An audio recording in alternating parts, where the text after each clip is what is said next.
আসসালামু আলাইকুম বন্ধুরা, আমরা তারিকুল ইসলাম মিডিয়ার পক্ষ থেকে বলছি। আজকের মূল বিষয় যেটি প্রস্রাব পায়খানার যাওয়ার দোয়া। তো আমি প্রস্রাব পায়খানা যাওয়ার আগে দোয়া পড়ে নিচ্ছি, আল্লাহুম্মা ইন্নি আউযু বিকা মিনাল খুবুসি ওয়াল খাবাইস।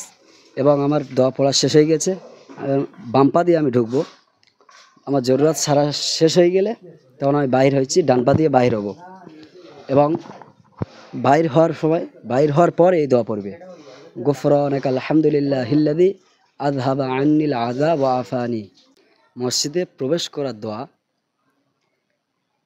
আমি প্রবেশ করব ডান পা দিয়ে, বাহির হব বাম পা দিয়ে। প্রবেশের দোয়া, বিসমিল্লাহি আল্লাহুম্মা ফতাহলি আবওয়াবা রাহমাতিক। এবং মসজিদ থেকে বাহির হওয়ার দোয়া, বিসমিল্লাহি আল্লাহুম্মা ইন্নী আসআলুকা মিন ফাদলিক। এবং আমি বাহির হব বাম পা দিয়ে। আমি এই বাম পা দিয়ে বাহির হচ্ছি।